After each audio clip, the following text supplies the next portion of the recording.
അഫാന്റെ നില അതീവ ഗുരുതരമായി തുടരുകയാണ്. തലച്ചോറിലോട്ടുള്ള രക്തയോട്ടമൊക്കെ നിലച്ചു എന്നാണ് അറിയുന്നത്. ഓക്സിജന്റെ അളവൊക്കെ നല്ല രീതിയിൽ കുറഞ്ഞിട്ടുണ്ട്. ഇപ്പം ICUവിൽ മരണത്തോട് മല്ലടിച്ച് കിടക്കുകയാണെന്നാണ് ന്യൂസിൽ നിന്നൊക്കെ അറിയാൻ കഴിഞ്ഞത്. ആരാണ് അഫാൻ? അഫാൻ എന്ന് പറയുമ്പോൾ വെഞ്ഞാറമൂട് കൂട്ടക്കൊല കേസിലെ പ്രതിയാണ്. റിപ്പർ മോഡൽ കൊലപാതകം നടത്തി അതിൽ വൈദഗ്ധ്യം തെളിയിച്ച ആളാണ്. അപ്പം അത്രയൊക്കെ മതി, കൂടുതൽ ഡെക്കറേഷൻ ഒന്നും വേണ്ട. അഫാൻ എന്ന് പറയുന്നതിനേക്കാൾ നല്ലത് കൊലപാതകി എന്ന് പറയുന്നത് തന്നെയാണ്. അഫാന്റെ വാർത്ത വരുന്ന ഏത് വീഡിയോയുടെ താഴെയുള്ള കമന്റ് ബോക്സ് ഓപ്പൺ ചെയ്ത് നോക്കിയാലും അതിലൊക്കെ വരുന്ന കമന്റ് കണ്ടാൽ നമ്മൾ ശരിക്കും പറഞ്ഞാൽ നമുക്കൊരു മരവിപ്പാണ്. പ്രത്യേകിച്ച് വിഷമമൊന്നും തോന്നുന്നില്ല, അഡ്വാൻസ്ഡ് ആദരാഞ്ജലികൾ നേരുന്നു. പിന്നെ കുറേ പേര് കമന്റ് ഇട്ടിട്ടുണ്ട്, പെട്ടെന്നൊന്നും ചാകരുത്, കുറേ അനുഭവിച്ച് നരകിച്ച് ചാകാവൂ, ഇങ്ങനെയൊക്കെ കുറേ കമന്റ്സ് ഞാൻ കണ്ടു. അഡ്വക്കേറ്റ് ആളൂർ എന്ന് പറയുന്ന ആ ഒരു അഡ്വക്കേറ്റിന്റെ മരണത്തിന് ശേഷം ഏറ്റവും കൂടുതൽ ആളുകൾ ഇങ്ങനെ ഒരാളുടെ മരണത്തിന് കാത്തിരിക്കുന്നത് ഒരുപക്ഷെ അഫാൻ്റെതായിരിക്കാം. അഡ്വക്കേറ്റ് ആളൂർ അതവിടെ നിൽക്കട്ടെ, ഗോവിന്ദചാമിയെ പോലെ ഒരാൾക്ക് വേണ്ടിയൊക്കെ വാദിച്ച ഒരാളുടെ മരണത്തിന് സന്തോഷിച്ചില്ലെങ്കിൽ അത്ഭുതമുള്ളൂ. എത്രയും നിരപരാധികളുടെ നീതിയാണ് അയാൾ നിഷേധിച്ചത്. അപ്പം അതുകൊണ്ട് അങ്ങേരുടെ മരണത്തിൽ ഒത്തിരി പേര് സന്തോഷിച്ചിട്ടുണ്ട്. അപ്പം അതുപോലെ അഫാൻ മരിച്ചിട്ടില്ല എങ്കിൽ പോലും കമന്റ് ബോക്സിൽ ആളുകൾ ഇങ്ങനെ പറയുന്നുണ്ട്, ചത്തു തൊലഞ്ഞു എന്ന് കേൾക്കട്ടെ, പ്രത്യേകിച്ച് വിഷമമൊന്നും തോന്നുന്നില്ല, അങ്ങനെയൊക്കെ കുറേ കമന്റ്സ്. ശരിക്കും ഉള്ളിൻ്റെ ഉള്ളിൽ നമ്മുടെയൊക്കെ എൻ്റെ മനസ്സിലും ഒരുപക്ഷെ അങ്ങനെ ആണെങ്കിൽ കൂടിയും, ഇവൻ ജീവിച്ചിരുന്നിട്ട് പ്രത്യേകിച്ച് കാര്യമൊന്നും ഇല്ല എന്നാണെങ്കിൽ കൂടിയും ആ മാതാപിതാക്കളെ ഓർക്കുമ്പോൾ നല്ല രീതിയിൽ സഹതാപമുണ്ട്. കാരണം ഒരിക്കലും ഒരു മാതാവും ഒരു പിതാവും ഭൂമിയിൽ ഒരു കുഞ്ഞിനെ ജനിപ്പിക്കുന്നത് എൻ്റെ കുഞ്ഞ് ഇങ്ങനെ ഒരു കൊലപാതകയാവും, അല്ലെങ്കിൽ ഒരു പിടിച്ചുപറിക്കാരനാവും, ഒരു മോഷ്ടാവാകും, ഇങ്ങനെയൊന്നും ചിന്തിച്ചിട്ടല്ലല്ലോ ഒരു രക്ഷകർത്താക്കളെ മക്കളെ ജനിപ്പിക്കുന്നത്. അപ്പോൾ ഇതുപോലെയുള്ള അഫാന്മാരെ സൃഷ്ടിക്കുന്ന നമ്മുടെ നീതിന്യായ വ്യവസ്ഥയോടാണ് എനിക്ക് ശരിക്കും പറഞ്ഞാൽ പരമമായ പുച്ഛം തോന്നുന്നത്. ഒരുപക്ഷെ അന്ന് മദ്യപിച്ചിട്ട് വന്ന അഫാൻ ഇത്രയും പേരുടെ നേരെ ഈ ഒരു ആക്രമിക്കണം, കൊല്ലണം എന്നുള്ളൊരു ഗൂഢമായ തീരുമാനത്തോടെ ആഞ്ഞെടുക്കുമ്പോൾ ചുറ്റിക കൊണ്ട് ഓരോരുത്തരുടെയും തലയടിച്ച് പൊട്ടിക്കുന്ന സമയത്ത് ഞാൻ ഇങ്ങനെ ആളുകളുടെ തലയടിച്ച് പൊട്ടിച്ച് ഇവരെ കൊന്നു കഴിഞ്ഞാൽ എനിക്ക് വധശിക്ഷ കിട്ടും, എൻ്റെ കഴുത്ത് കണ്ടിക്കും, അല്ലെങ്കിൽ എന്നെ തൂക്കിക്കൊല്ലും, ഇങ്ങനെയുള്ള നിയമമാണ് എൻ്റെ നാട്ടിൽ എന്നുള്ളൊരു ബോധം അഫാന്റെ ഉപബോധ മനസ്സിലെങ്കിലും ഉണ്ടായിരുന്നുവെങ്കിൽ ഒരിക്കലും ഇങ്ങനൊരു കാര്യത്തിന് മുതിരത്തില്ല. നമ്മൾ വിദേശ രാജ്യങ്ങൾ എടുത്ത് നോക്കൂ, അവിടെയൊക്കെ മദ്യപിക്കുന്നവരുണ്ട്, ബോധം മറയുന്നവരെ കുടിക്കുന്നവരുണ്ട്. ഓരോ യൂറോപ്പ് കൺട്രീസിലൊക്കെ അവിടെ എന്തും ആവാം, അവിടെ മദ്യമാവാം, പെണ്ണുടിയാവാം, ചൂതാട്ടമാവാം, എന്തും ആവാം. പക്ഷേ അവിടെയൊന്നും ആരെയും കൊല്ലാൻ മുതിരത്തില്ല. അഥവാ എന്തെങ്കിലും നിയന്ത്രണം വിട്ട് ഇങ്ങനെ കൊന്നു കഴിഞ്ഞാലും കൊലയ്ക്ക് കൊലയാണ് അവിടെ മറുപടി. അപ്പം നമ്മുടെ നാട്ടിൽ എന്താ നടക്കുന്നത്? കൊന്നിട്ട് 6 പേരെ 7 പേരെയൊക്കെ ഒരുമിച്ച് കൊന്നിട്ട് കയറി ചെന്ന് കഴിഞ്ഞാലും കാലാകാലം നീണ്ട തെളിവെടുപ്പും അവർക്ക് നല്ല ഫുഡും പറയുന്ന ഫുഡൊക്കെ വാങ്ങി കൊടുത്ത് അവരെ ഇങ്ങനെ തടിച്ചു കുഴിപ്പിച്ച് സുന്ദരനും സുന്ദരിയാക്കി പുറത്തു കൊടുക്കും. ഇതാണ് നമ്മുടെ നീതിന്യായ വ്യവസ്ഥ. അപ്പം നമ്മുടെ നീതിന്യായ വ്യവസ്ഥയാണ് ഇതുപോലുള്ള അഫാന്മാരെ സൃഷ്ടിക്കുന്നത്. ഇപ്പോൾ 4-5 ദിവസം മുന്നേ സ്വന്തം കുഞ്ഞിനെ പുഴയിലെറിഞ്ഞു കൊന്ന കല്യാണിയുടെ അമ്മ, ഈ കല്യാണിയുടെ അമ്മമാരെയും 2.5 വയസ്സ് മുതൽ ലൈംഗികമായിട്ട് കല്യാണി എന്ന് പറഞ്ഞ പിഞ്ചു കുഞ്ഞിനെ ചൂഷണം ചെയ്തുകൊണ്ടിരുന്ന കല്യാണിയുടെ കൊച്ചച്ഛൻ എന്ന് പറയുന്ന ആ വാക്കിന് അർഹതയില്ലാത്ത, മനുഷ്യൻ എന്ന വാക്കിന് പോലും അർഹതയില്ലാത്ത ആ നരാധമൻ, ഇവനൊക്കെ ഈ കുഞ്ഞുങ്ങളുടെ നേരെ കൈപൊക്കുന്നതും ഈ നാട്ടിൽ ഇത്രയും കുറ്റകൃത്യങ്ങൾ പെരുകുന്നതും നമ്മുടെ നിയമവ്യവസ്ഥിതി ശരിയല്ലാത്തത് കൊണ്ട് തന്നെയാണ് ഇങ്ങനെ കൊലപാതകികളും കള്ളന്മാരും പീഡനക്കാരും പെരുകിക്കൊണ്ടിരിക്കുന്നത്. നമ്മുടെ നാട്ടിൽ സെക്സ് എഡ്യൂക്കേഷൻ പ്രോപ്പറായിട്ടില്ല, അതിൻ്റെ ഇതാണ് ഈ പീഡനങ്ങൾ മൊത്തം നടന്നുകൊണ്ടിരിക്കുന്നത്. സെക്സിനെ പറ്റി സംസാരിച്ചുകൂടാ. നടൻ ശരത് കുമാറിന്റെ മോള് വരലക്ഷ്മിയുടെ വാക്കുകൾ കടമെടുത്തു കഴിഞ്ഞാൽ വരലക്ഷ്മി ഒരു ടെലിവിഷൻ ഷോയിൽ പറയുന്നുണ്ടായിരുന്നു, നമ്മുടെ നാട്ടിൽ സെക്സെ പറ്റി സംസാരിച്ചുകൂടാ, പക്ഷെ പോപ്പുലേഷനിൽ നമ്പർ 1 ആണ്. അവിവാഹിതരായ അമ്മമാർ വേറെ, അവിവാഹിതരായ അമ്മമാർ ഇന്ത്യയിൽ ഇപ്പോഴും ഒത്തിരി ഉണ്ട്. അതായത് പീഡനം, ഇങ്ങനെയുള്ള കാര്യങ്ങൾ. അപ്പം നമ്മുടെ നാട്ടിലെ സെക്സിനെ പറ്റി സംസാരിച്ചുകൂടാ, പോപ്പുലേഷനിൽ 1ാമതാണ്. എവിടെയെങ്കിലും ഒരു പെൺകുട്ടിയുടെ ഉടുപ്പിന്റെ ബ്രാ ശകലം ഒന്നതിൻ്റെ ഇത് തെരിഞ്ഞ് ഒന്ന് പുറത്തായി കഴിഞ്ഞാൽ നമ്മുടെ നാട്ടിൽ വിപ്ലവമാണ്. പക്ഷേ ഒരു ആണ് കുടിച്ച് മുണ്ടില്ലാതെ ജെട്ടിയുടെ റോഡിൽ നടുക്ക് ഉറങ്ങിക്കഴിഞ്ഞാൽ നമുക്കൊരു പ്രശ്നമില്ല. ആണിന് ജെട്ടിയിട്ട് ഓടയിൽ കിടക്കാം, പക്ഷെ പെണ്ണിൻ്റെ അബദ്ധത്തിൽ ബ്രായുടെ സ്ട്രാപ്പ് ഒന്ന് തിരിഞ്ഞു പോയാൽ അതൊന്ന് പുറത്തായി പോയി കഴിഞ്ഞാൽ ഇവിടെ വിപ്ലവമാണ്. ഇത് തന്നെയാണ് നമ്മുടെ നാടിൻ്റെ കുഴപ്പം, നമ്മുടെ നീതിന്യായ വ്യവസ്ഥയുടെ കുഴപ്പം. നമ്മുടെ സിസ്റ്റം മാറാതെ ഒരിക്കലും അഫാന്മാരൊന്നും നമ്മുടെ രാജ്യത്ത് നിന്ന് ഇല്ലാതാകുന്നില്ല.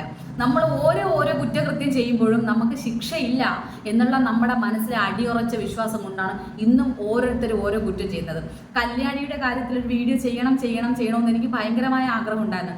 പക്ഷേ സംസാരിച്ച് തുടങ്ങിക്കഴിഞ്ഞാൽ ആ വീഡിയോ മുഴുമിപ്പിക്കാൻ പറ്റത്തില്ല എന്നുള്ള ഒറ്റ കാരണം കൊണ്ട് മാത്രമാണ്. അത്രയും ബ്രൂട്ടലായിട്ടാണ് ആ കുഞ്ഞിനെ ആ വായിൽ ചീത്ത വരും, സോറി. അവൻ അത്രയും 2.5 വയസ്സ് മുതൽ, അതേ പ്രായത്തിലുള്ള ഒരു മോൾ അവനും ഉണ്ട്. 2.5 വയസ്സ് മുതൽ ആ കുഞ്ഞിനെ യൂസ് ചെയ്തുകൊണ്ടിരുന്നത്. ആ അമ്മ പുഴയിലെറിഞ്ഞതുകൊണ്ട് ആ കൊച്ചിനെ പോസ്റ്റ്മോർട്ടം ചെയ്തപ്പോൾ ഈ രഹസ്യങ്ങൾ പുറത്തായി. അപ്പം അമ്മ പുഴയിലെറിഞ്ഞതിനെ സപ്പോർട്ട് ചെയ്യുന്നതല്ല. അപ്പം അങ്ങനെ ഒരു ഇതുകൊണ്ടാണ് ഇവൻ്റെ ഈ നമ്മുടെ ഇടയിലുള്ള ആട്ടിൻ തോലിട്ടുള്ള ചെന്നായകളുണ്ട്, ഇവൻ്റെ മുഖം വെളിയിലായത് അങ്ങനെയാണ്. അപ്പം എനിക്ക് കല്യാണിയുടെ വീഡിയോ ചെയ്യുന്ന സമയത്ത് എൻ്റെ മകളെ ഞാൻ എങ്ങനെയാണ് വളർത്തിയത്, ലോകത്ത് ആരെയും വിശ്വാസമില്ല, എവിടെ ഏൽപ്പിച്ചിട്ട് പോകാൻ വിശ്വാസമില്ല, ഞാൻ എൻ്റെ കൂടെ കൊണ്ടു നടന്ന് എൻ്റെ നിഴലായിട്ട് വളർത്തിയെടുത്തത് എന്തുകൊണ്ടാണ്? പേടിയാണ്. ഇന്നത്തെ ഈ ലോകത്തെ പേടി, ഈ സമൂഹത്തെ പേടിയാണ്, നമ്മുടെ നാട്ടിലെ നീതിന്യായ വ്യവസ്ഥയെ പേടിയാണ്. നമ്മുടെ കുഞ്ഞുങ്ങൾക്കൊന്നും സംഭവിച്ച നീതി കിട്ടൂല നമുക്ക് കാലാകാലം നമ്മുടെ ഹൃദയം നുറുക്കി നമ്മളെപ്പോലെ ഈ അമ്മമാരുടെ നെഞ്ച് നുറുക്കാൻ വേണ്ടിയിട്ട് നമ്മൾ നരകിച്ച് നമ്മുടെ മക്കൾക്ക് സംഭവിച്ചത് ഓർത്ത് നമ്മൾ നീതി കിട്ടാതെ ചാകും എന്നതിലുപരി നമ്മുടെ നാട്ടിൽ ആരുടെയും ഒരു പുല്ലും പുടുങ്ങാൻ പോകുന്നില്ല. അതുകൊണ്ട് തന്നെയാണ് നമ്മുടെ നാട്ടിൽ കുറ്റകൃത്യങ്ങൾ പെരുകുന്നത്. കൊച്ചു കുഞ്ഞുങ്ങളെ നോക്കുന്നതും പീഡിപ്പിക്കുന്നതും സെക്ഷൽ കണ്ണുകൊണ്ട് കുഞ്ഞുങ്ങളെ നോക്കുന്നതും, ഇന്ന് ബസ്സിൽ പിന്നെ ഞരമ്പന്മാർ ഓരോ വൃത്തികേട് കാണിക്കുന്നതും, ബസ്സുകളിൽ അക്രമം ഉണ്ടാകുന്നതും, ട്രെയിനുകളിൽ മാസ്ട്രബേഷൻ ചെയ്യുന്നതും, ഇതെല്ലാം എന്തുകൊണ്ടാണ്? ഇതിനൊന്നും ശിക്ഷയില്ല. ബാക്കിയുള്ള രാജ്യങ്ങളിലൊക്കെ കഠിനമായ ശിക്ഷയുണ്ട്, മോഷ്ടിച്ച കൈവിട്ട്, കൊലയ്ക്ക് കൊല, അങ്ങനെ കഠിനമായ ശിക്ഷകളുണ്ട്. നമ്മുടെ രാജ്യത്ത് എന്തുകൊണ്ടാണ് ഇങ്ങനെ കഠിനമായ ശിക്ഷകളില്ലാത്തത്? ഒന്നാമത്തെ കാരണം, ഒരു 100 പീഡന കേസുകളെടുത്ത് പരിശോധിച്ച് കഴിഞ്ഞാൽ 98 ഫേക്ക് ആയിരിക്കും. ഇങ്ങനെ ഈ 98 ഫേക്ക് കേസുകൾ വരുമ്പോൾ പോലീസുകാർക്ക് എന്ത് ചെയ്യേണ്ടി വരും? കേസ് കൊടുത്തവരുടെ പേരിൽ ശിക്ഷ നടപ്പാക്കേണ്ടി വരും. അപ്പം ഇങ്ങനെ ഫേക്ക് കേസുകൾ കൊടുക്കുമ്പോൾ അത് യഥാർത്ഥമായിട്ട് പീഡനങ്ങൾ അനുഭവിക്കുന്നവർക്ക് പ്രതികൂലമായിട്ട് ബാധിക്കും. ഉദാഹരണത്തിന് ഈ ഭർത്താവ് പീഡിപ്പിച്ചു, അമ്മായിയമ്മ പീഡിപ്പിച്ചു എന്ന് പറഞ്ഞിട്ട് ഫേക്ക് കേസ് കൊണ്ട് കൊടുക്കും. അത് ഫേക്കുകൾ കൊണ്ട് കൊടുക്കുമ്പോഴത്തേക്കും ഈ യഥാർത്ഥ ആൾക്കാർ കൊണ്ട് കൊടുക്കുന്നത് അവിടെ പോലീസുകാർക്ക് കൺഫ്യൂഷനാണ്. അപ്പോൾ ഈ യഥാർത്ഥ ആളുകൾ കൊണ്ട് കൊടുക്കുമ്പോൾ പോലീസുകാർ വിളിച്ചിട്ട് അമ്മായിയമ്മയും ഈ മരുമോനെയും വിളിക്കുമ്പം ഇവർ രണ്ടുപേരും കൂടെ വന്ന് അവിടെ കുറച്ച് നന്മ വാരി വിതറുമ്പോൾ പോലീസ് കോംപ്രമൈസ് ആക്കി വിടും. അപ്പോൾ ഈ യഥാർത്ഥത്തിൽ കിടന്ന് അനുഭവിക്കുന്നവർ അവിടെ കിടന്ന് അനുഭവിച്ച് അവസാനം സൂയിസൈഡ് ചെയ്യേണ്ടി വരും. ഇതാണ് നമ്മുടെ നാട്ടിൽ സംഭവിച്ചുകൊണ്ടിരിക്കുന്നത്. ഈ നിയമത്തെ പിന്നെ എന്താ ചെയ്യുക, മുതലെടുക്കുന്നവരുമുണ്ട്. സ്ത്രീകൾക്ക് അനുകൂലമായിട്ട് നിയമം വരുമ്പോൾ സ്ത്രീകൾ അത് വെച്ച് മുതലെടുക്കുന്നുണ്ട്. പീഡിപ്പിച്ചു എന്ന് പറഞ്ഞ് വെറുതെ കൊണ്ട് കേസ് കൊടുക്കുന്നവരുണ്ട്.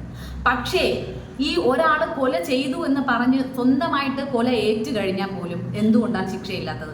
അതിനോട് എനിക്ക് ഭയങ്കര വിയോജിപ്പുണ്ട്. കാര്യം ബാക്കിയുള്ള രാജ്യങ്ങളിലും വിചാരണയും കേസും പിന്നെ ചോദ്യം ചെയ്യലും വാദവും എല്ലാം ഉണ്ട്. പക്ഷേ ഈ കൊല ചെയ്ത ആൾ ഏറ്റു പറയുന്നു, ഞാൻ കൊന്നു, അല്ലെങ്കിൽ ഞാൻ മോഷ്ടിച്ചു, ഞാൻ ആ തെറ്റ് ചെയ്തു എന്ന് പറഞ്ഞു കഴിഞ്ഞാൽ പിന്നെ അങ്ങോട്ട് വിചാരണയൊന്നുമില്ല, ശിക്ഷയാണ്.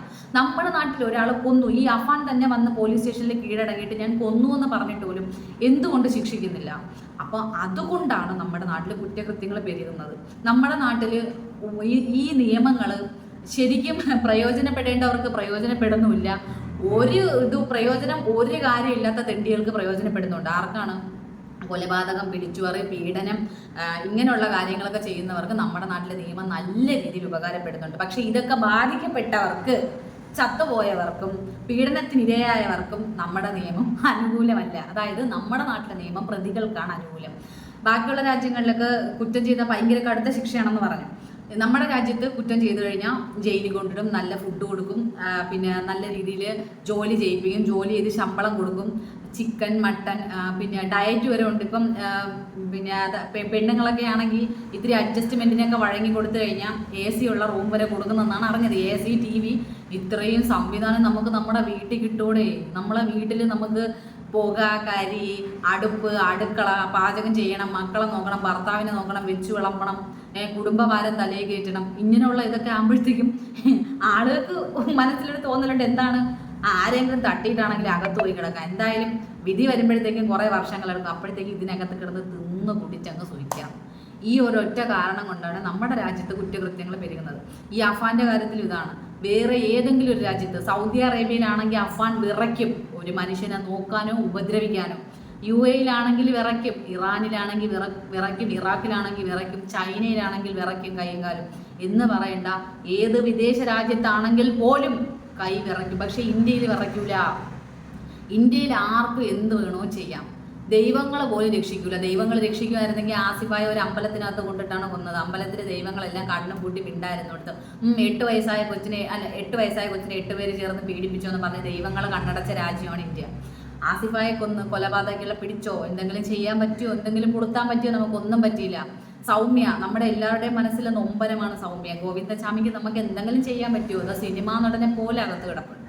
അപ്പം ഇങ്ങനെയുള്ള നമ്മുടെ നീതിന്യായ വ്യവസ്ഥ ആയതുകൊണ്ടാണ് അഫാൻമാർ ഉണ്ടായിക്കൊണ്ടിരിക്കുന്നത്. ഒരു പരിധി വരെ അഫാനെ കുറ്റം പറയാനും പറ്റുന്നില്ല. കാരണം ചെയ്തു കഴിഞ്ഞാൽ ശിക്ഷയില്ല എന്നുറപ്പുള്ളത് കൊണ്ടാണ് സ്വന്തം കൂടപ്പിറപ്പിന്റെ നേരെ പോലും അഫാൻ ഒരു മടിയുമില്ലാതെ ചുറ്റിക ഉയർത്തിയത്, അല്ലേ? ഇക്ക എന്നാണ് തല പൊട്ടി പിളരുമ്പോൾ ഇക്ക എന്നാണ് അഫ്സാൻ വിളിച്ചതെന്നാണ് എല്ലാവരും പറയുന്നത്. നമുക്ക് കണ്ടറിവില്ല, കേട്ടറിവേ ഉള്ളൂ. ഇക്ക എന്നായിരിക്കാം വിളിച്ചിട്ടുണ്ടായിരുന്നതെന്നാണ് പറയുന്നത്. അപ്പൊ അങ്ങനെ സ്വന്തം കൂടപ്പുറപ്പിന്റെ തലയിടിച്ച് പൊളിക്കാൻ ചുറ്റിക ഉയർന്നപ്പോഴും എൻ്റെ നാട്ടിലെ നിയമം ശക്തമാണ്, ഞാനിത് ചെയ്തു കഴിഞ്ഞാൽ എനിക്ക് ശിക്ഷ കിട്ടും എന്ന് ഉറപ്പുണ്ടായിരുന്നെങ്കിൽ അഫാനായിരുന്നാലും സ്വന്തം കുഞ്ഞിനെ പുഴയിലെറിഞ്ഞു കൊന്ന കല്യാണിയുടെ അമ്മയായിരുന്നാൽ പോലും കല്യാണിയെ 2.5 വയസ്സ് മുതൽ പീഡിപ്പിച്ചു കൊണ്ടിരുന്ന കൊച്ചച്ഛൻ എന്ന് പോയിട്ട് മനുഷ്യൻ എന്ന് വിളിക്കാൻ പോലും അർഹതയില്ലാത്ത ആ തെണ്ടിയായിരുന്നാൽ പോലും ചാന്ദിനി എന്ന് പറയുന്ന കുഞ്ഞുമോളെ കൊന്ന് ചാക്കിൽ കെട്ടിക്കൊണ്ടിട്ട ബംഗാളിയൻ പട്ടിയായിരുന്നാലും ഈ ഏത് നായീൻ്റെ മക്കളായിരുന്നാൽ പോലും ശിക്ഷയില്ല എന്നുള്ളത് കൊണ്ട് തന്നെയാണ് സൗമ്യക്കൊക്കെ ഇനി ഏത് കാലത്ത് നീതി കിട്ടാനാണ്. വിസ്മയ, ഭർത്തൃപീഡനം, സ്ത്രീധന പീഡനം മൂലം ആത്മഹത്യ ചെയ്ത വിസ്മയ, ഇങ്ങനെ ഉത്ര പാമ്പിനെ കൊണ്ട് ഭർത്താവ് കൊത്തിച്ചു കൊന്ന ഉത്ര, ഇവർക്കൊക്കെ ഇനി എന്ന് നീതി കിട്ടാനാണ്? എന്ന് നമ്മുടെ രാജ്യം നന്നാവും? എന്ന് ഇവർക്കൊക്കെ നീതി മേടിച്ചു കൊടുക്കും? അഫാന്റെ അച്ഛൻ്റെ അമ്മയുടെ അവസ്ഥ ആലോചിക്കുമ്പോൾ ഒത്തിരി ദുഃഖമുണ്ട്. അവർ രണ്ടുപേരും ജീവിച്ചിരിക്കുന്നു എന്നേ ഉള്ളൂ, പക്ഷെ ജീവനില്ലാതെ ജീവിക്കുന്നു. ശരിക്കും ഒരു മോൻ പോയി, ആ മോൻ്റെ ജീവൻ എടുക്കാൻ കാരണക്കാരനായ മൂത്ത മോൻ ശുചിമുറിയിൽ ആത്മഹത്യക്ക് ശ്രമിച്ച് മരണത്തോട് മല്ലടിച്ച് കിടക്കുന്നു.